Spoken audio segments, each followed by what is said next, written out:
3.5 million years ago, the human animal stopped swinging in trees and started walking on the ground. Each human brought down with them their own unique way of communicating, their own unique manner in which they display emotion, and their own conflicts and ego. With 8 billion of these human beings walking around the same earth, you may have a strong, compelling urge to run back up into the safety of the trees. But don't. Instead, learn.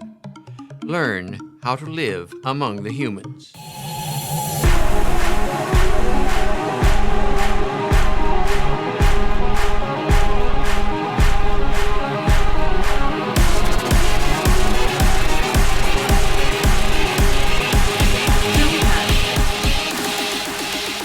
Yubba do, everybody. Welcome. Uh, Great lecture today, I think. Why do I think it? I got my cat over here, by the way. I know he's going to cause problems. Why do I think it's a great lecture today? Well, because we can start applying what I am teaching, which is always good. Today we are going to talk about verbal messages. So we will be able to take what we've learned today and use it today in the outside world.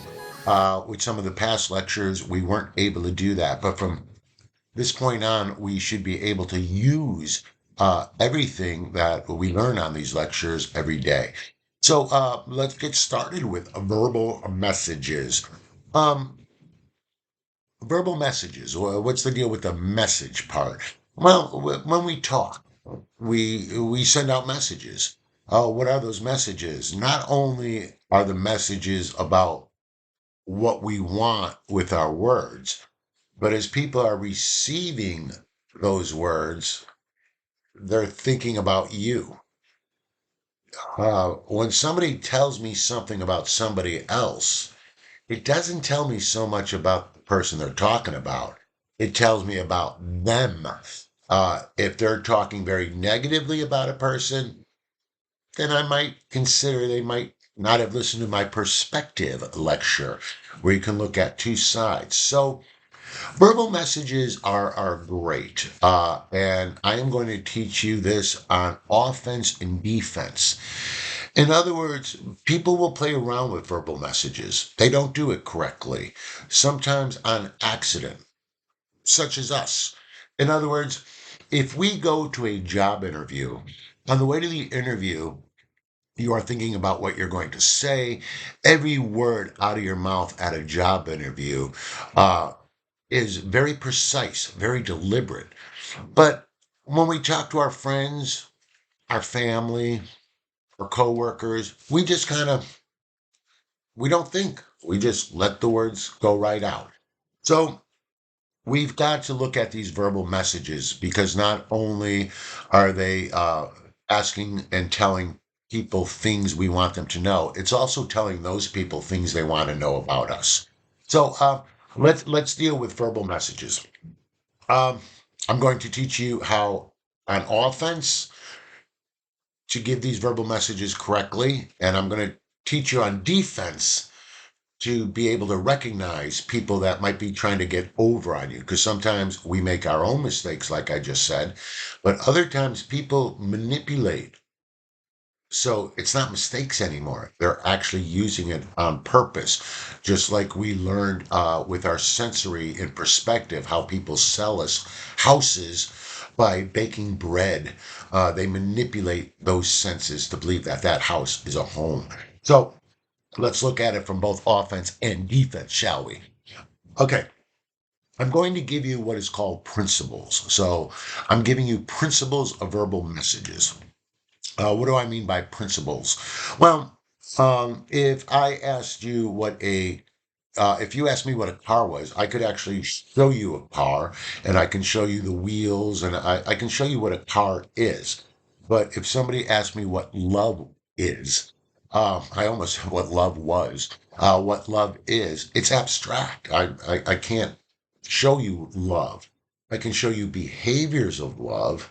That's about as close as I can get. But I can tell you the principles of love, which include trust, respect, admiration.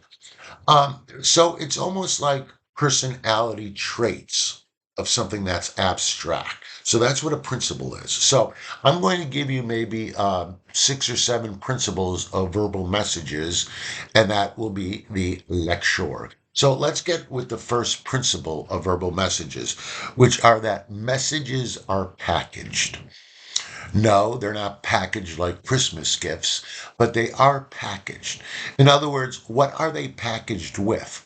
So if I verbally say something to you, beside my words, what do I package it with? Well, if I'm talking to an adult and I ask them how they are, I might say, "Hey, how are you?" If I am talking to a child, I might go, "Wow, how are you?" What else am I using beside my words to show my enthusiasm? I'm showing my face. I'm giving some tone of enthusiasm. In other words, I am giving nonverbal, which you'll learn about in the next lecture. So, verbal messages are packed with nonverbal messages. When they aren't, we notice. If somebody were to say to me, "Hey, Mark, how you doing?" And I said, "I am in a great mood today. I've never been so excited." Something's wrong. Uh, I didn't package it. My words are saying one thing, but my face is not saying the other thing. So therefore, uh, something's wrong. It's contradictory. This is almost one way that you recognize autistic children that are very high on the spectrum. They have a very difficult time packaging verbal with nonverbal. They might tell you they're happy, but they're not smiling when they're saying it. So therefore, it's very confusing. Now, how does this work in the real world? I promise you offense and defense. Well, don't listen so much to just the words. Watch the behavior as well. Now, watch a politician as they work the crowd, press the flesh, kiss the babies. Press flesh, by the way, means shake hands. In fact, let's take shake hands. So you see a politician working the crowd, saying hi to everybody, and if you look and you slow motion some of these things down, you'll see them say, "Hi, how are you? Nice to meet you." Okay, look where I'm at. I'm saying, "Nice to meet you."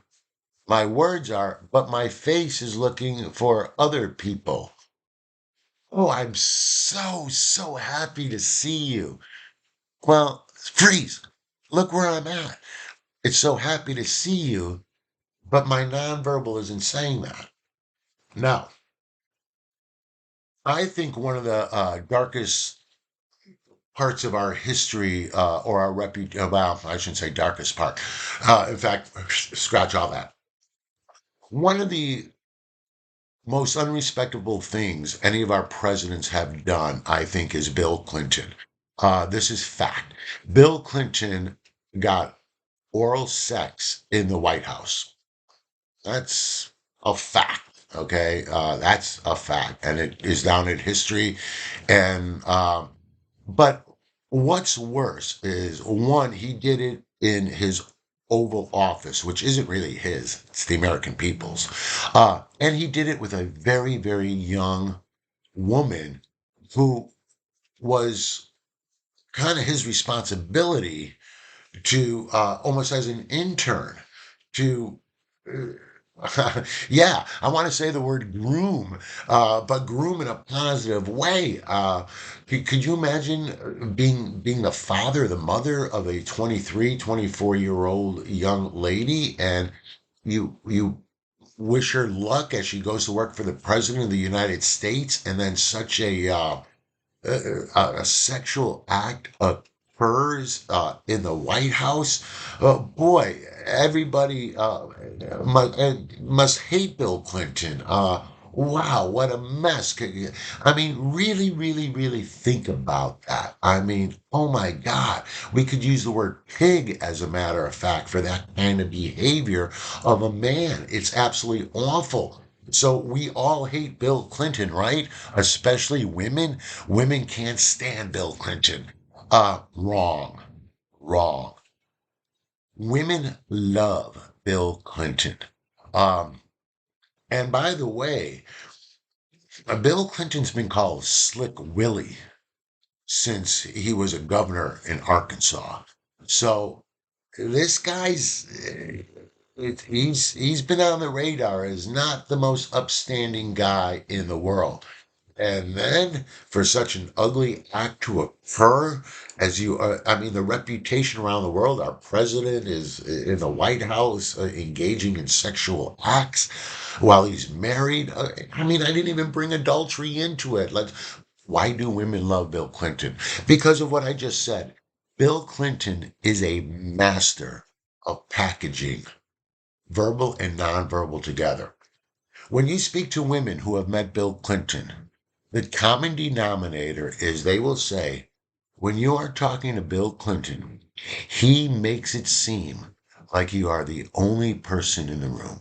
Now, remember that other politician? Yeah, that's right. When you're with Bill Clinton, he makes you seem like you're the only person in the room. What he does is he says, how are you? Nice to see you. He puts out his hand, he takes the other hand, he turns his hand, and then he takes his other hand and he puts it on there. And he looks right at, I feel you're playing. Oh, yeah, yeah. And he lets them talk. And he uses all the nonverbal. The other politicians talking, hey, how are you? Nice to. Bill Clinton, he listens. And all right. And even though he has to go, because he's got to press the flesh, he'll be, all right, you know what? I'm going to be thinking of you. You're in my thoughts and in my prayers. Great seeing you again. He gives a little squeeze, and he's off on his way. Wow. But the main thing is when Bill Clinton is with you, you feel you are the only one in the room. This guy is, by all definitions, not pretty bad. Pretty bad guy. His behavior was appalling. It was impeachable. All right. However, he gets away with it because I do believe his packaging is beautiful. Um, it goes even beyond that. Yes, we've got the verbal and the nonverbal happening simultaneously, but they also might happen a little different.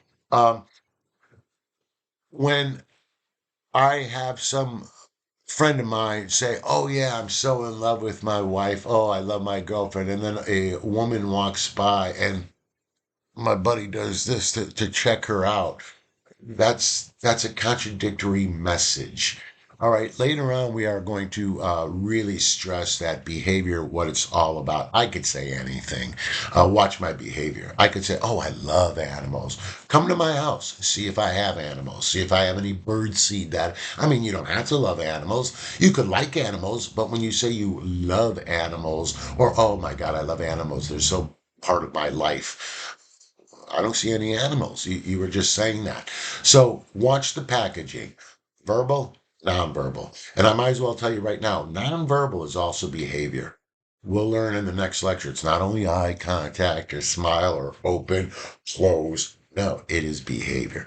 All right. So messages are packaged. Both verbal and nonverbal signals occur usually simultaneously, and they reinforce each other. Um, okay. Number two principle, meanings are in people. Now, if I made a list of 10 important things that you have to learn, in fact, I'll probably make a short video on this. I call them short stacks for other people that aren't students who are watching these videos, because this is very, very important. This is one of the 10 things I would put if I only had 10 things to teach. Now, also, once you hear about this, you'll never be able to do this again and say, "I'm cool." No, you're not cool because I just taught you that it's not cool. So, what is the second principle? Dig it. Meanings are in people. Okay. Meanings are in people. So your first one is messages are packaged. Your That's your first one. Your second one is meanings are in people. What does that mean? This is what it means. When I say something, it does not matter what I mean. It matters how they understand it to mean. Now, a lot of people go, "Hey, listen, man, that's on them. That's not what I meant. That's on them. That's not what I meant. It's on them." Really, you're not intelligent enough to make sure that message you sent another person wasn't exactly what you meant?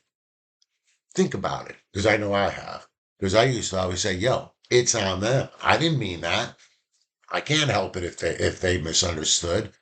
Yeah, I can help it. In fact, it was my fault.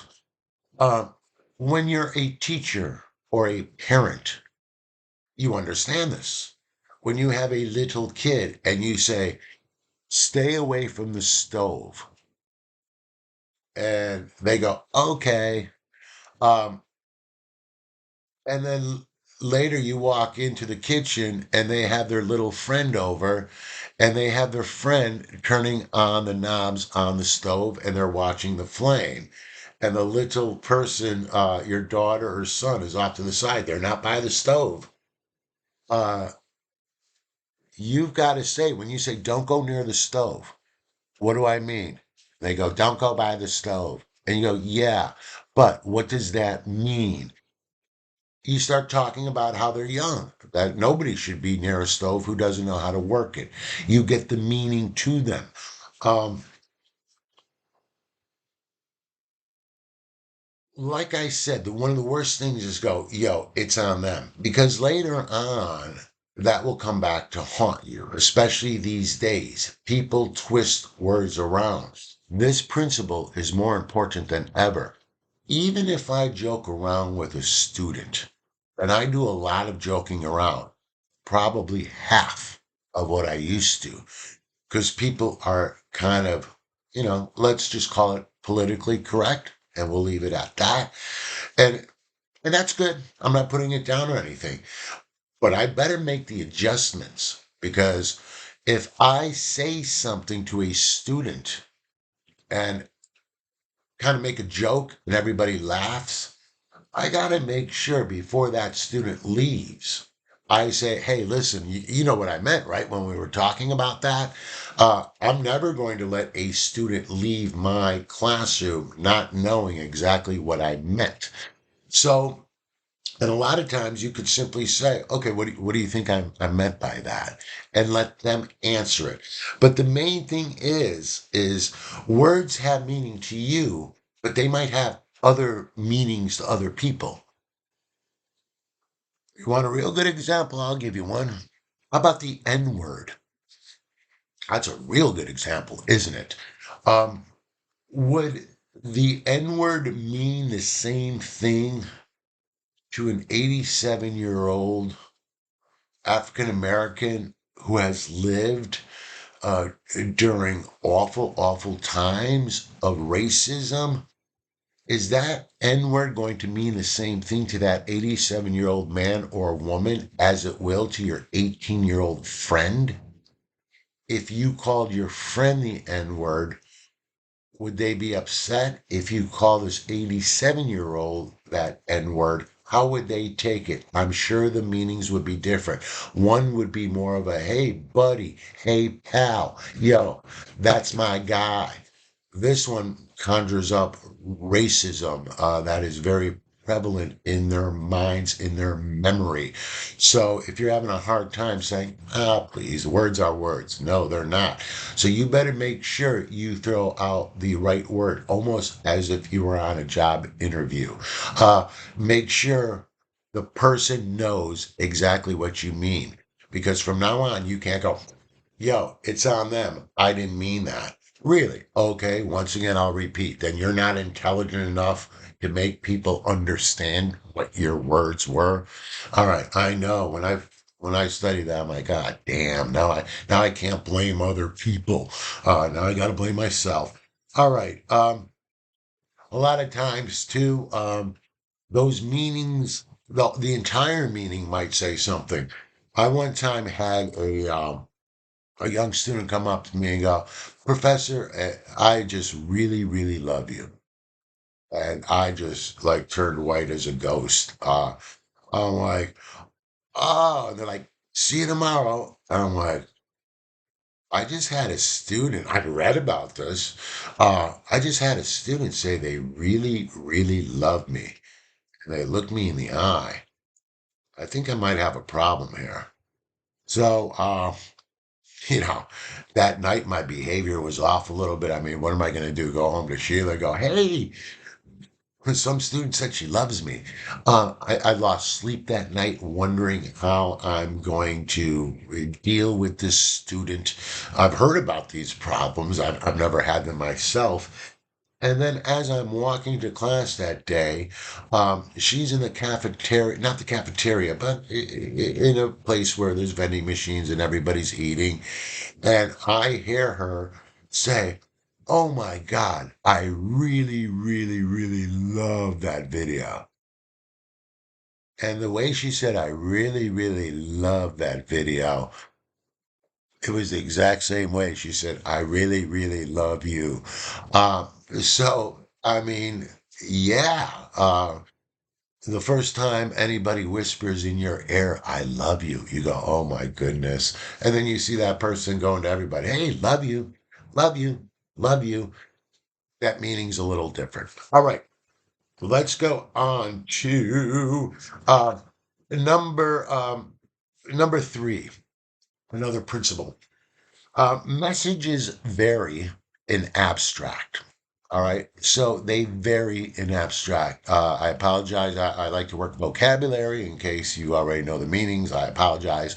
But one more time, messages vary. In other words, they can move around up or lower in abstract.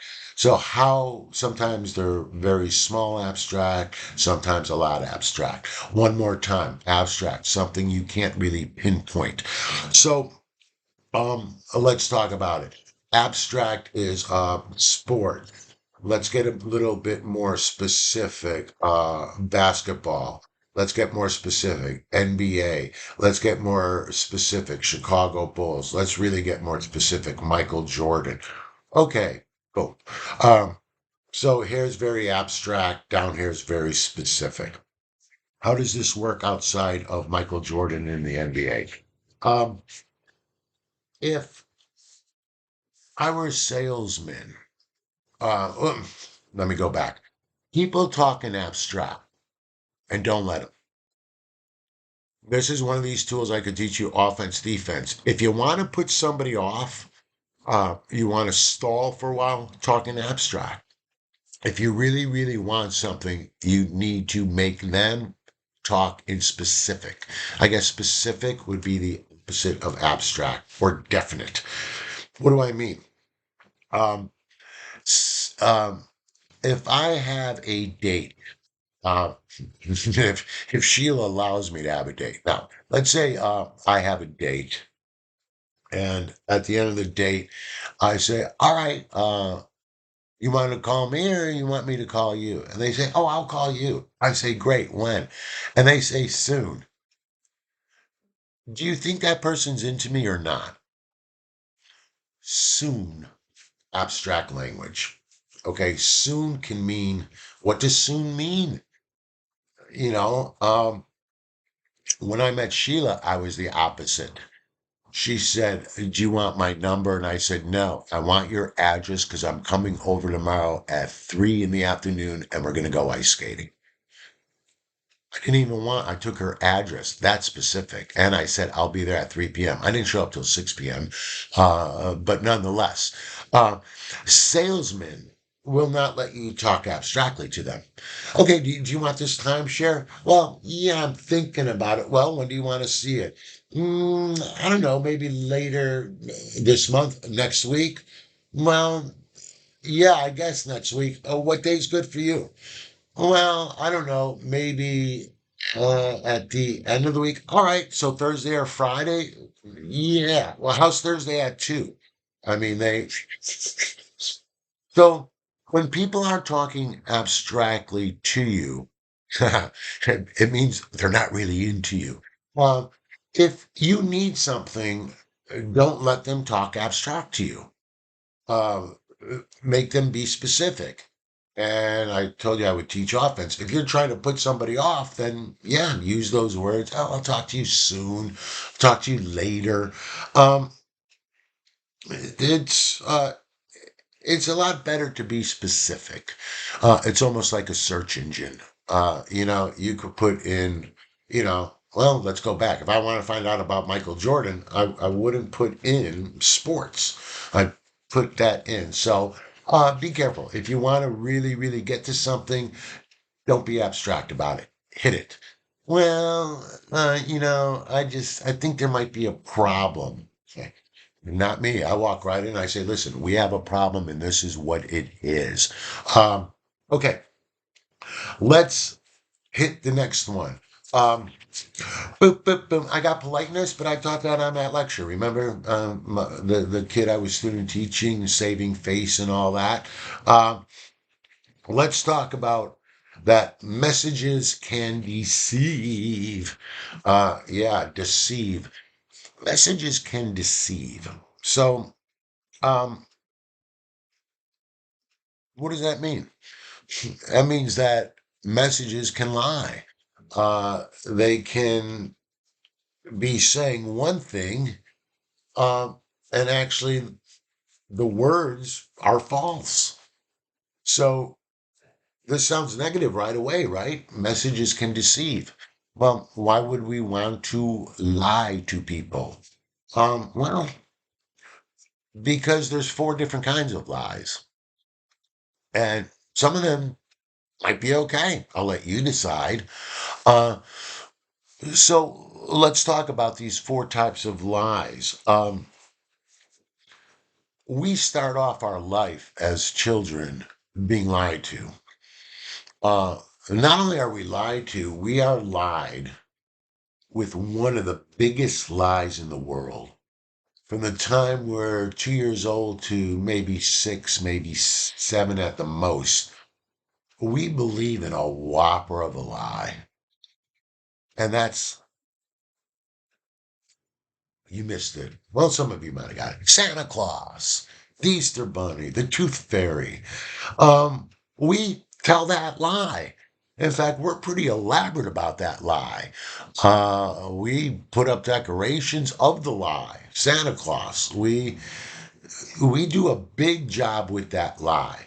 Now, are we going to say that lie is bad? Is it bad to lie? No.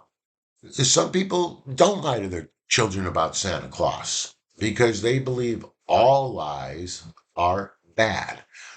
Well, okay. If you've ever seen movies like Liar, Liar, you will find out it is very hard to go through life not lying without hurting people's feelings. If Sheila comes up to me and says, Mark, am I looking older?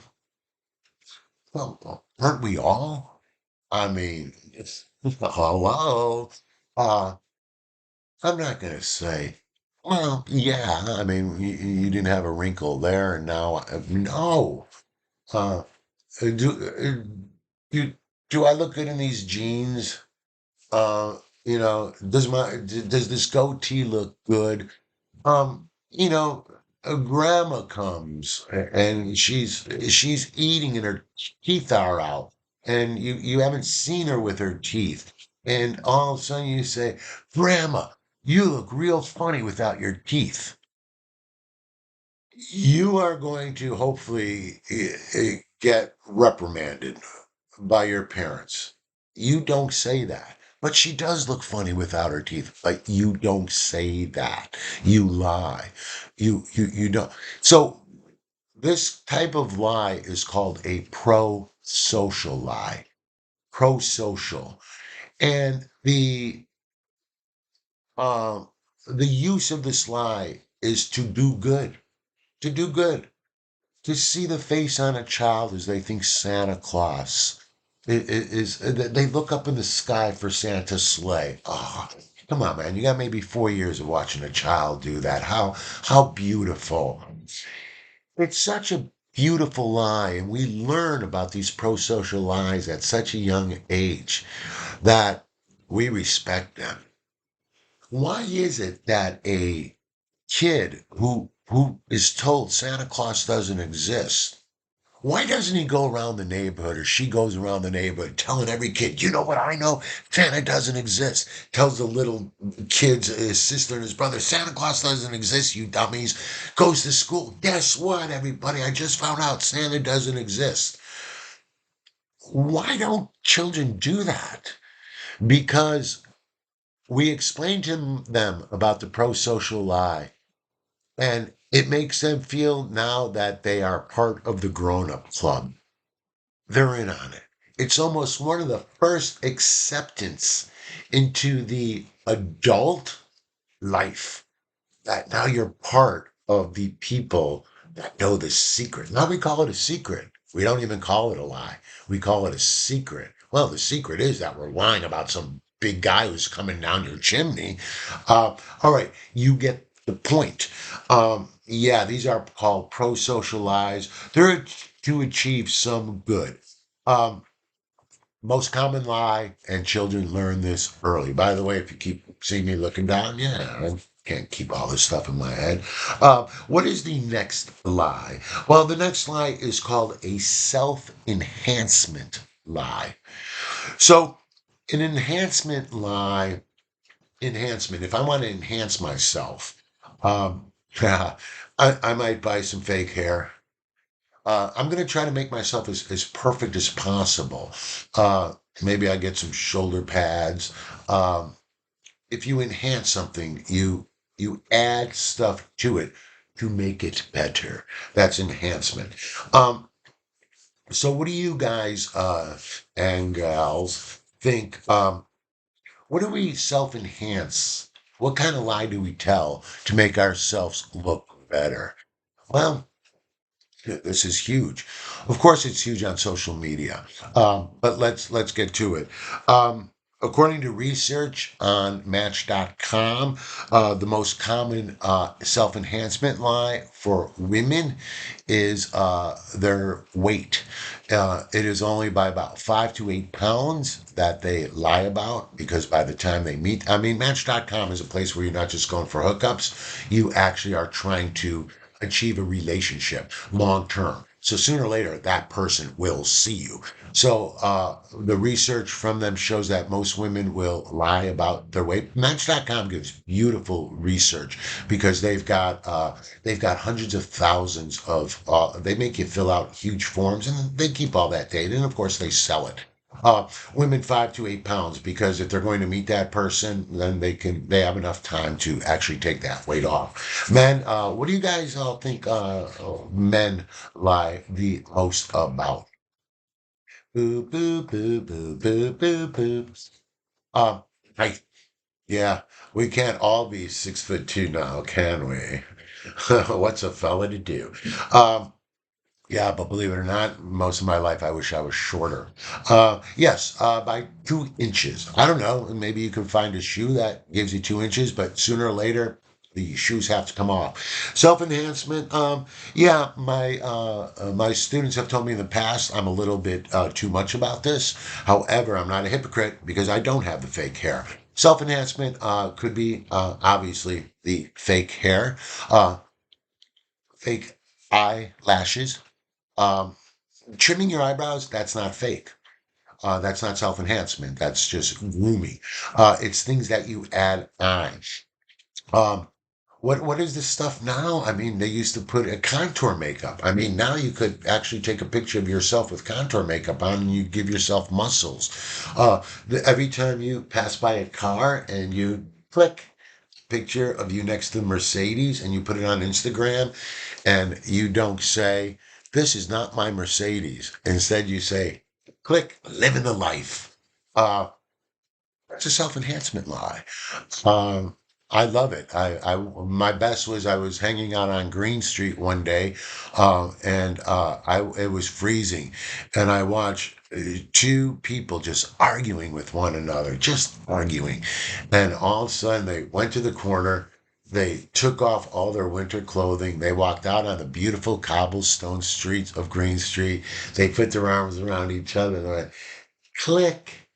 And then they went back to arguing and putting on self-enhancement. Their life isn't that great, but they're lying about it. So that's self-enhancement.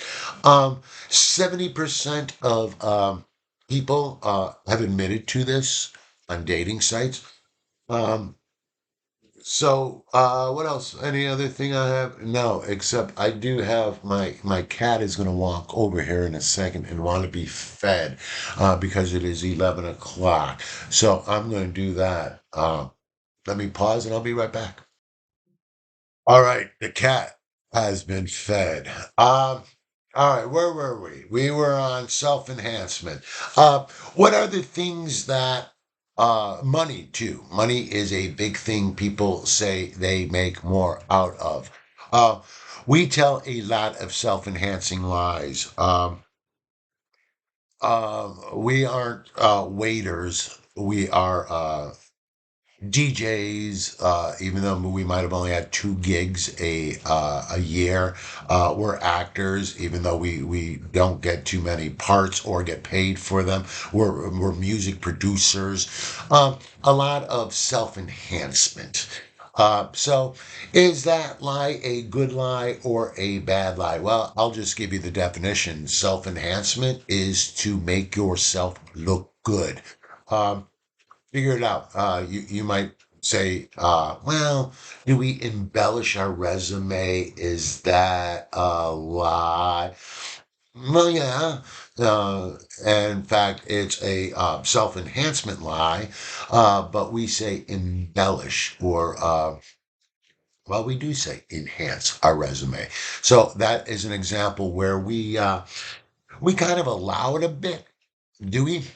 I don't know. I'll leave that up to you. But pro social is to do good. Self enhancement is to make yourself look good. What is the next one? The next one is selfish deception. Selfish deception. And what is the purpose of this lie? To protect ourselves. To protect ourselves. Nowadays, it seems the younger generation doesn't mind getting fired. In fact, I watched many TikTok videos of people that actually enjoyed getting fired.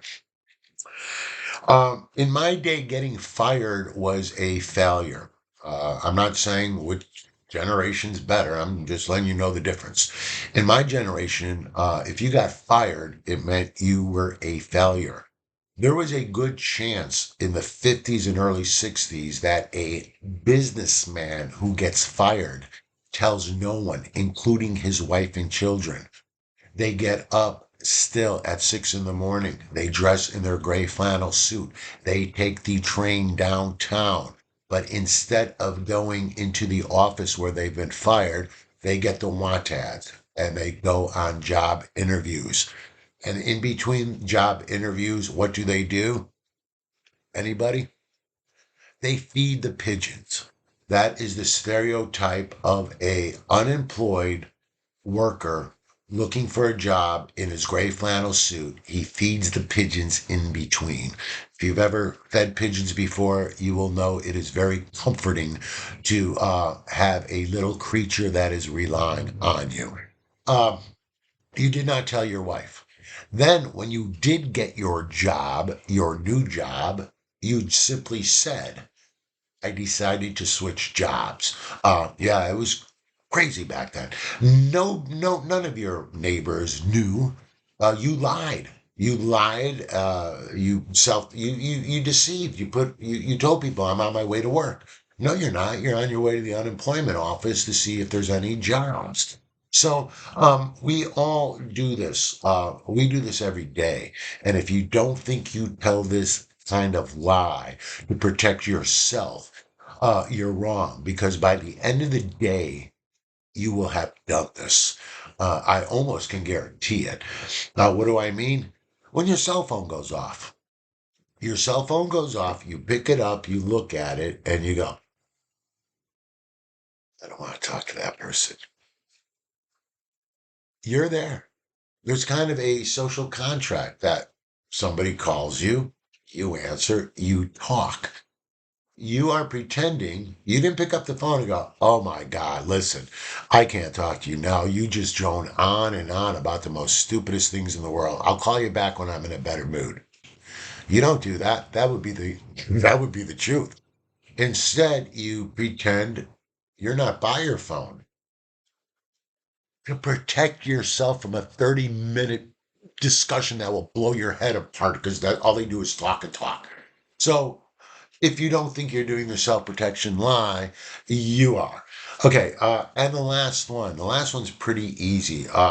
It is antisocial deception. And what is the purpose of this? To do harm, to do harm. That's simple. You lie. Oh, so and so cheats on his wife. Oh, well, so and so was in prison once. You know they don't cheat. You know they were never incarcerated. What's up? I mean, you're trying to cause some trouble. All right. That's it with the lies. So, four of them, once again, pro-social is to achieve good. Self-enhancement is to make yourself look good. Self-deception is to protect yourself. And antisocial is to cause harm. Don't cause harm. All right. Hey, guess what? I've got not the second principle. I've lost count how many principles we're on. I think this is the fourth. Um, but this is also, that's why this is a good lecture. Here's another one that I would put on my top 10 list. Messages vary. The other one was meanings are in people. Ready for this one? Messages vary in assertiveness. Messages vary in assertiveness. Now, why do I think this is so important? Well, I don't think that messages vary in assertiveness is the important part. I think it's very important for us to understand the difference between assertiveness and aggressiveness. There is a huge difference. All right, assertiveness and aggressiveness. By the way, I'm going to usually I take the long way home. I'm going to get right to it. Assertiveness is good. Aggressiveness is bad. All right. So we want to be assertive. We don't want to be aggressive. So let's talk about how when we think we're being assertive, no, we're being aggressive. Let's talk about the difference. I am given a project as the project manager. I'm given three people on my team. Um, I need this project done by Friday. All right, so I am the project manager. So now I go up to my team on Tuesday, and here I am. This is the way I talk to my team. Uh, Jim, what the hell are you doing? Every time I look at you, you're staring off in space. You know this is due on Friday.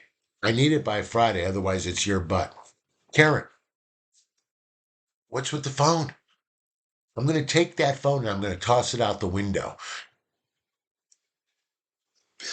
Bill, Bill, hello, Bill. You're like Jimmo is staring off to space. Guys, I want you to get something straight. If we don't have this done by Friday, it's your guys' butts, not mine. All right. You will be fired. All right. So quit goofing around and get to work. It's aggressive. Here's assertive. I forgot the names. I remember Karen and Bill. Maybe this first one's Jim. Anyways, here we go. Jim, is everything going okay? All right. No, I'm seeing you like looking out the window. I'm not sure if you need a kickstart. You're probably thinking about the project. We cool? All right. Listen, you know that if you need anything, there's my office. Come on in. All right. Any questions? You cool? All right. When is this due by? Friday. You got it. Thanks, Jim. Appreciate it. Karen, everything okay at home? Yeah, because I always see you on your phone. I'm worried. Is everything okay? All right, no, no, no. As long as you're doing the work, I don't care. In fact, that phone call might be related to the work. I'm just checking because when's this due? I know, Friday. Uh, all right. Any questions? Any help I can give you, Karen? Let me know. Bill, Bill, thanks. Listen, guys, let me get your attention. This is due Friday. We're going to have real problems if it's not due Friday. We're probably all going to be on the unemployment line come Friday if this isn't done. All right. I'm going to check back tomorrow and let's make sure we're all up to date on this. Yeah. Anybody think they can't get it done by Friday? All right. Everybody know where my office is? All right. Thanks. Let's do it. All right. There it is. Um, Aggressive and assertive. There is a goal to be reached. Both the aggressive and the assertive person will reach that goal.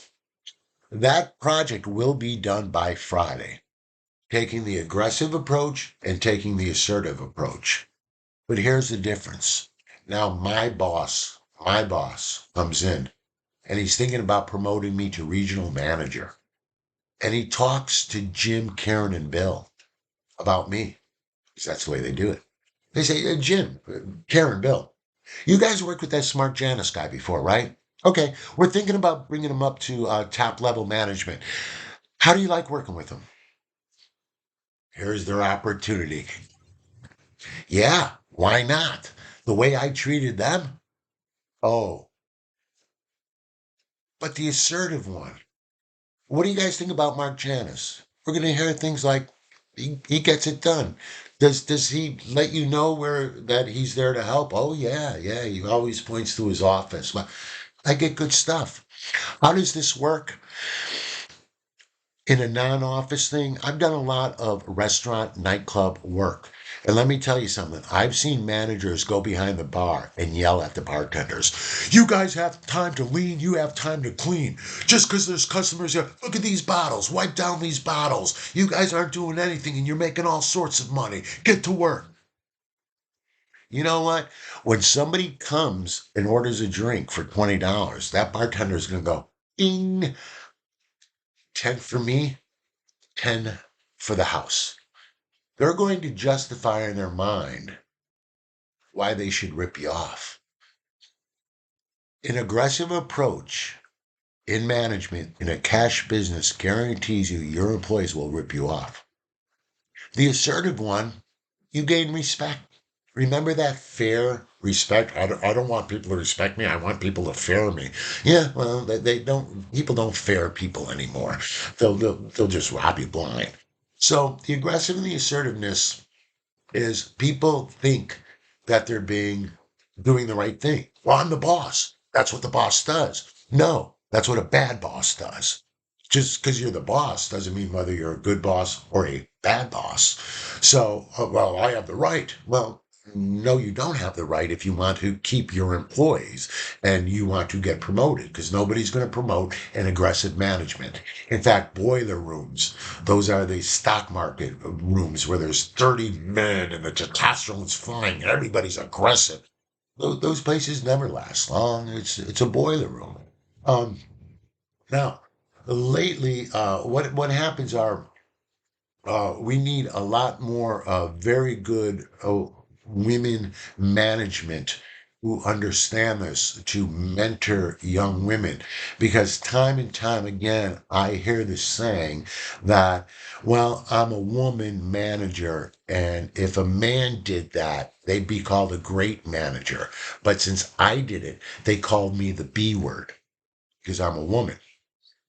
Well, I got news for you. If a man did that, we'd be calling him the D word. The problem isn't you're a female and they're a male. The problem is you were aggressive, not assertive. When a man does that and acts in an aggressive manner, they steal from him. If it's a cash business, they give him a bad performance review. Aggressive is aggressive. Assertive is assertive. So it doesn't help. I had one woman manager who on her birthday cake had them put something like, happy birthday, B word. Uh, by the way, if this was in class, I'd be saying the word. I don't know what's going on these days. I'm scared to say E word. But happy birthday, B.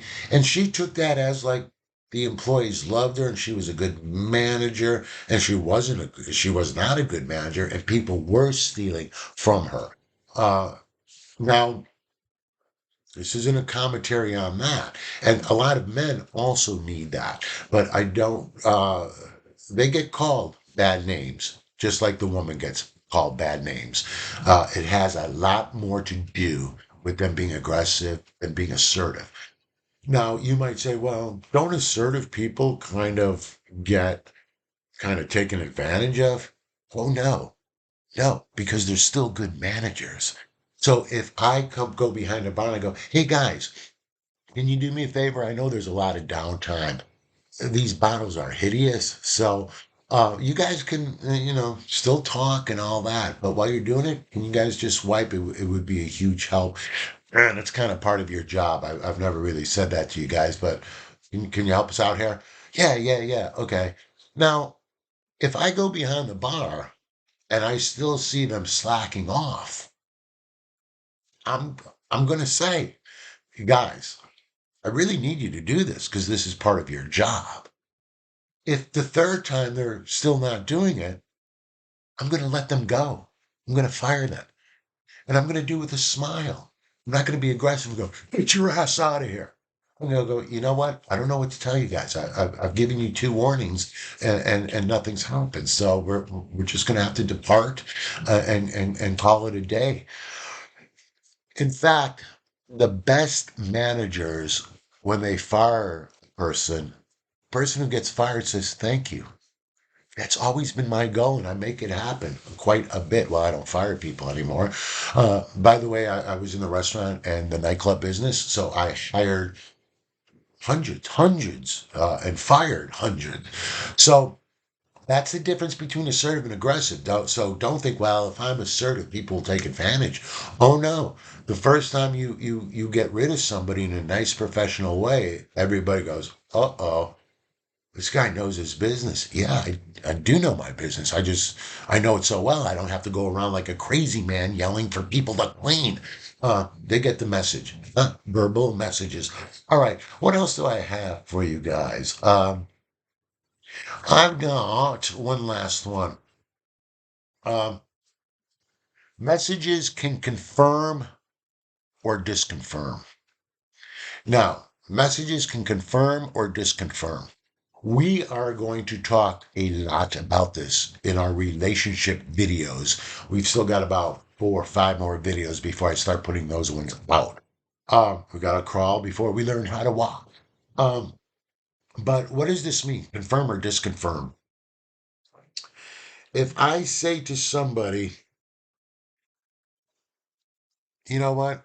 Life is miserable. And they say to me, are you kidding me? Life is beautiful. Do they confirm or they disconfirm? They disconfirm. I I don't want to be disconfirmed. I want to be confirmed. Nobody likes to be disconfirmed unless it's something bad, like, oh, I could drive this car over this cliff and live. Well, it's kind of nice to disconfirm somebody then. But for the most part, we like to confirm people.